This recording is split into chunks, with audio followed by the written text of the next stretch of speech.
Hello out there, Mama Trip here. Today's video is going to be about my bum bag. So I was out and about, oddly enough at Nordstrom for the anniversary sale, returning some stuff, checking out some other stuff, and I saw this woman with this gorgeous, very large sized Chanel bowling bag in this chevron pattern.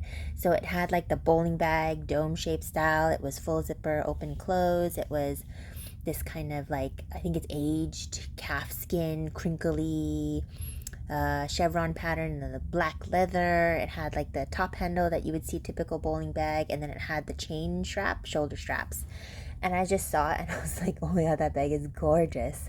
And I pretty much maxed out my budget for new bags this year. So the only way that I can acquire new things into my collection is if things go out for the equal price. And I've done a lot of moving around of things in the last year and a half or so, and so I'm pretty happy with my collection now.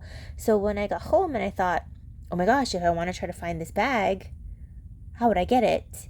And my thoughts went to, this is pretty much the only bag that came to mind that I would be willing to trade for. But then I thought, oh my god, I don't want to lose my bum bag. I really like it. So why did I think that? And so I'm going to use this video series. I'm pretty much going to do a review of my bum bag so far, and then my bum bag versus other bags in my collection that I feel I would reach for in the same instances or might fill the same kind of niche in my collection. And so I'm going to kind of work through my love for this bag and kind of explore why this bag came to mind as pretty much one of the only bags in my collection that I'd be willing to part with for another bag. Because when I think about it, I don't want to let this bag go, but why did I want to in that moment for a bag that I knew nothing about, that was just a total knee-jerk reaction of, this is a gorgeous bag that I saw in the wild. And so I'm just kind of going to explore whether or not this bag is still a bag for me, or whether I am kind of holding on to it because of the hype and the fact that it's discontinued and the fact that I do enjoy this pattern. So I hope you guys enjoy my little neurotic road down why am I keeping this bum bag, essentially. Okay, so today is just about the bum bag. We're not going to compare it to other bags, but the bags that I will compare it to that I think are of the similar like grab for me are my Pochette Métis, my Speedy 25, my Speedy 20, my Palm Springs Mini, I think my Business Affinity, maybe, and maybe my Chanel Urban Spirit backpack in the small size. So those might be the ones in the similar size category, similar use category, and we'll kind of, explore my bum bag versus these other bags that I would not consider selling at all. So we'll see how she measures up. Why did I want to let her go in that instant? I don't know. My feelings now are totally mixed up.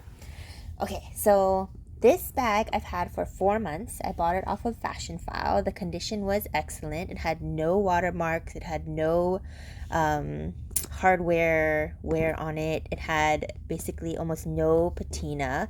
It still had the stickers on the hardware when I purchased it. The stickers are all off now. And I have used this bag, I wouldn't say a ton because I do have many other bags, but I would say I used it at least a few times a month in the last 4 months. So enough to get a good feel for it and enough to get water spots on it.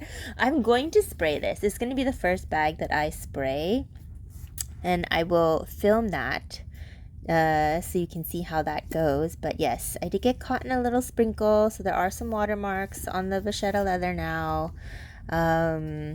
Yeah, and then it does this wrinkly thing. Some of the Louis Vuitton leathers do this. I don't know if it's a flaw or if it's something that we just accept because of the untreated nature of the leather, but it did already come that way, and it was considered in excellent, almost brand new condition. Yeah, so that's basically it. And then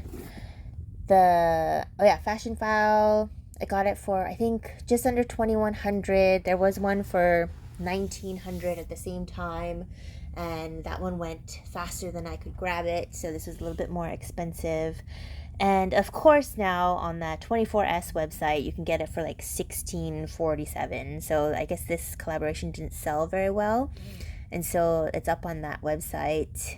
I kind of feel like, this is a total side note, I kind of feel like the 24S website is LVMH's attempt to combat the pre-loved market a little bit, and because they have this for that price, it kind of drives down the price that people like Fashionphile and The RealReal can sell this bag, because why would we not buy the unused version for less money than we would on one of their other websites?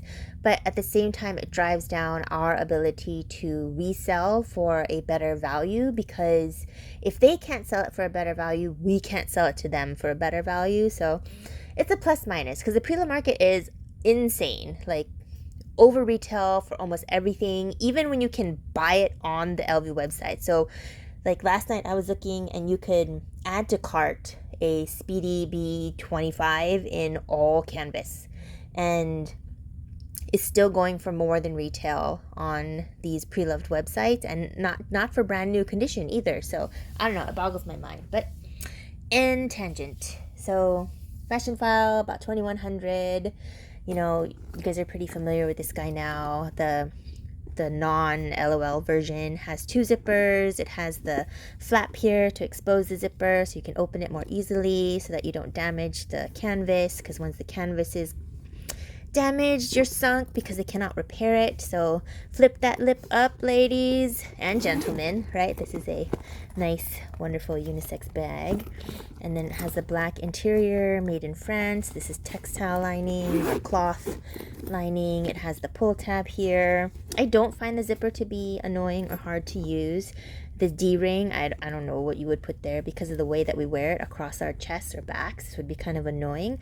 Also, if you wore this as a proper fanny pack, wouldn't whatever you dangle here be like right in your crotch or your butt crack? So I'm not sure what that's for. And then it has the fully adjustable strap that I keep on the longest setting. And then it has the back zipper pocket. So this is exactly the same as the OG version. And then it has the back. I guess I still have some stuff in here. It has the back pocket that has the also textile lining in there. So it did come with all of these things, so that was kind of nice. My first impressions were, I totally love this bag. I totally fell in love with it. I think it is gorgeous. I think it is unique. If you've seen some of my other videos, I'm not totally enamored with just pure LV brown monogram. It's not my favorite. In fact, the great majority of my LV pieces, not counting SLGs, are not monogram, because it's just I don't know, I just don't like it. So this is definitely an upgrade to me. It has some personality, it has some pizzazz, it has some fun. And the way that this bag came on my radar, because I did not know that this collection had launched.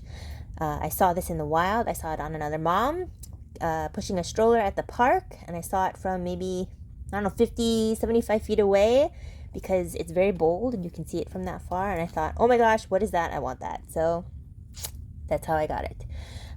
When do I use this? I use this mainly when I need to be hands-free. So I got caught in a sprinkle because I took it to the park.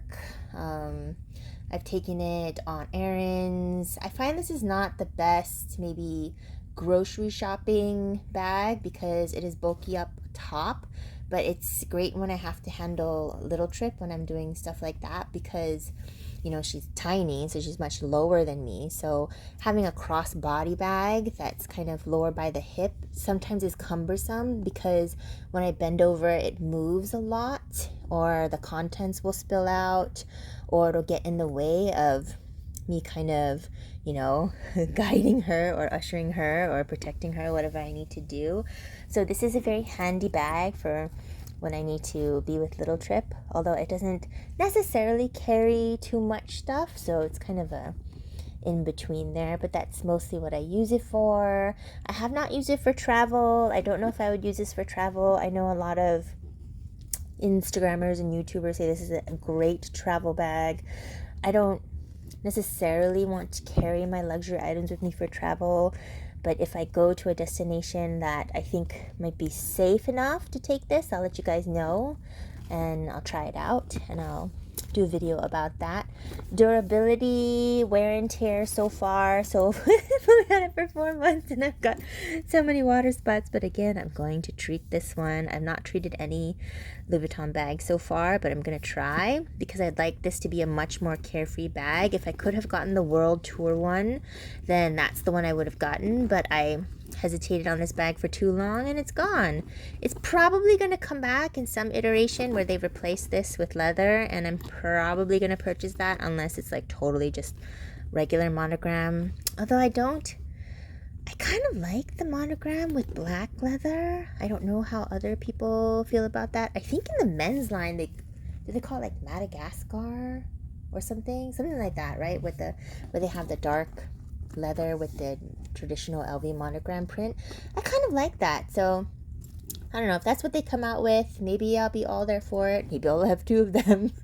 I don't know. We'll see. But I mean, who knows when they're going to do that or why they're going to do that.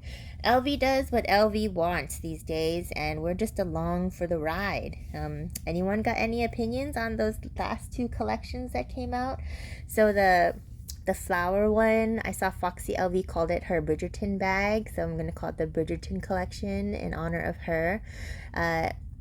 Her Speedy is gorgeous. If you haven't seen her unboxing on Instagram, it's beautiful, but kind of like what Marquita LV Luxury says, it's just not my vibe. Like, I understand how beautiful and cute and amazing this bag is in this pattern, but it's just not my style, so didn't purchase anything from that one. And then the Stardust collection, I don't know, I think, did I say this in a previous video? But it made me a little bit dizzy.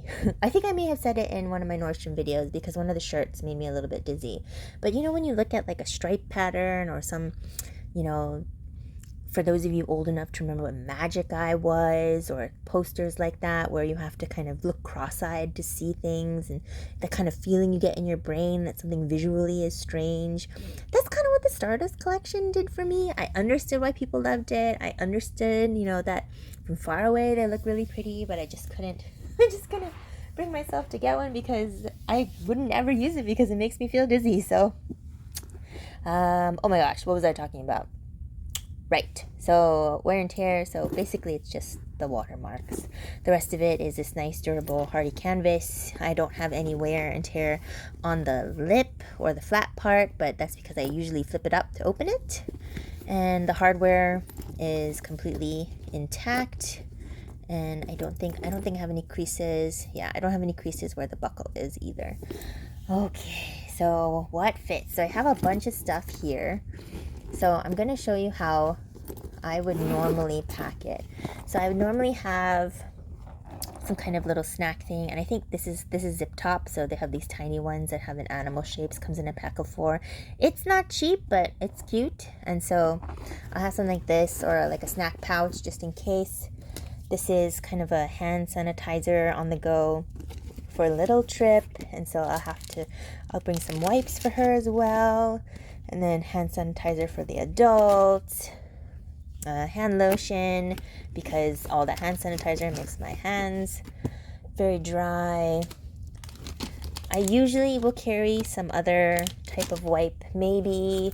So this is the wallet that I use the most, so we'll put my Recto Verso in there. And I like to have some form of water, so whether it's, you know, a kid's version of a Hydro Flask or the water bottle itself.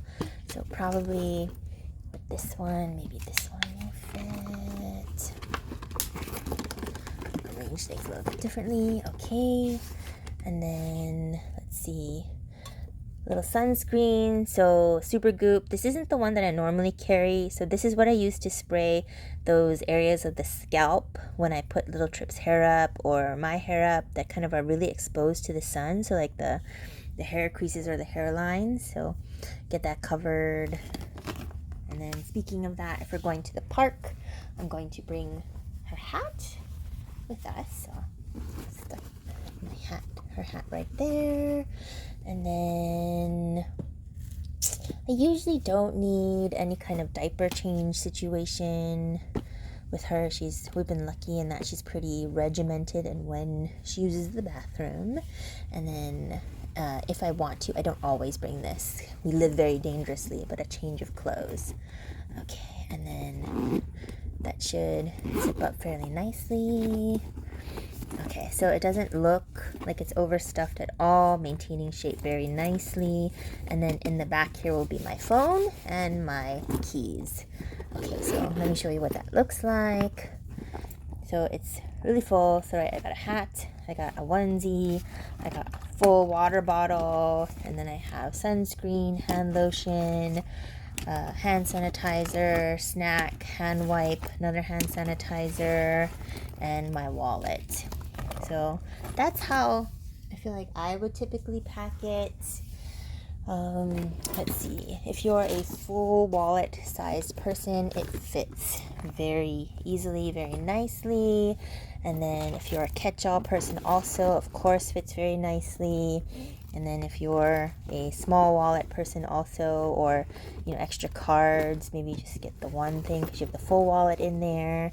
And let's see, if you actually want hand sanitizer, maybe you also carry a hand lotion, and I don't know, maybe you also want to carry a notebook. I don't know, that'll fit too. But as you can see, it has plenty of room here. So it's got the full wallet, we've got the mini pochette, we've got the zip up, we've got the hand lotion, we've got the hand sanitizer.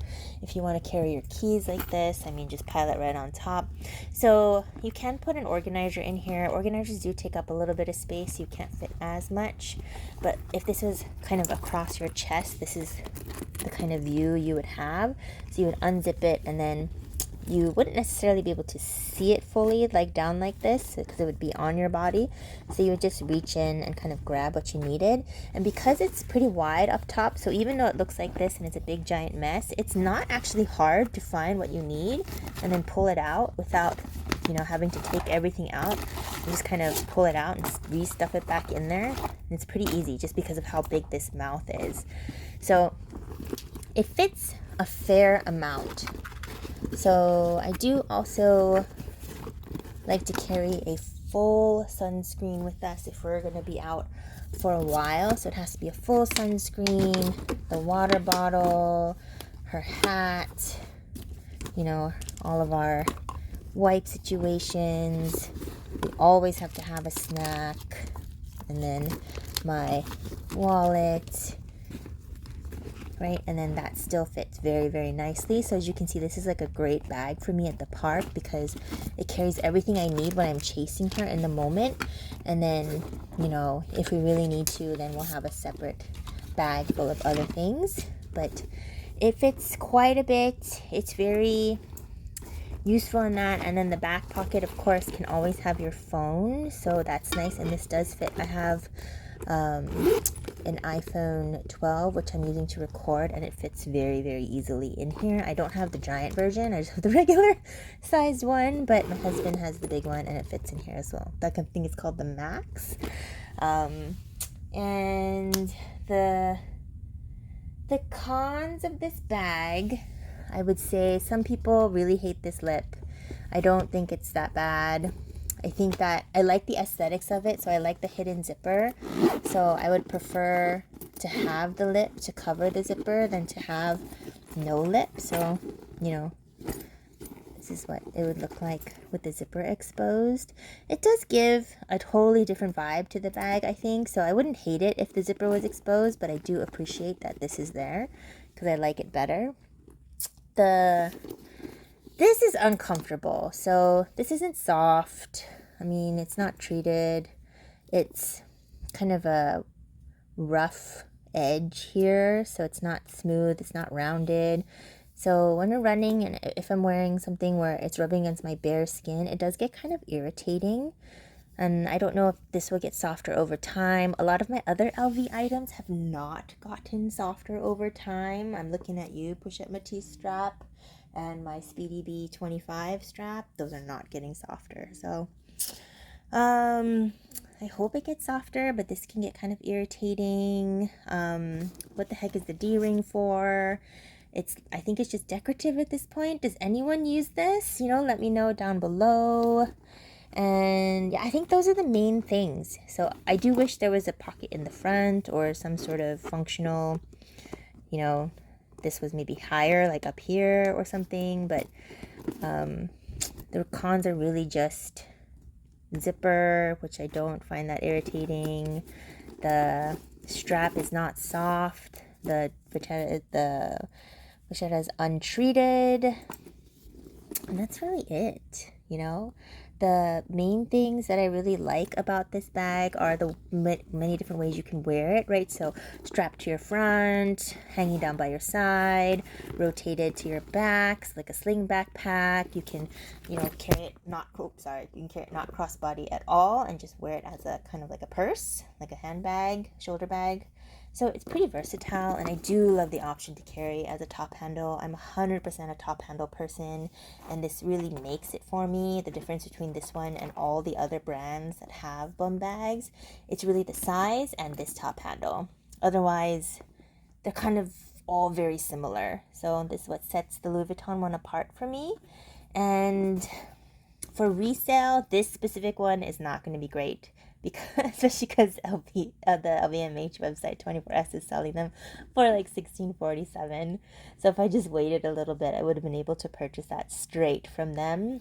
But yeah, I am happy with this bag, and walking it through, talking it out with you guys like that shows me how much I like this bag. But we're going to compare it still to my other bags, because the bag that I almost traded it for is a much larger bag. So we'll see if maybe I think that this is redundant in my collection, and that's why my brain automatically went there. But let me know your thoughts. Does anyone have this bag? Has anyone sold this bag? Why did you sell this bag? If you have it and you love it, let me know. If you have it and you don't use it, but you haven't sold it yet, let me know too. Is anyone ambivalent about this bag? I'd like to know your thoughts, right, as I go through this series. But otherwise, the next few videos are going to be bum bag versus. If you made it this far, thank you for watching. Do all the YouTube stuff, like, subscribe, share, comment down below, and yeah, hit that alert button. Get to know when I load more videos. I try to do at least 2 per week now, but I'll see you in the next one.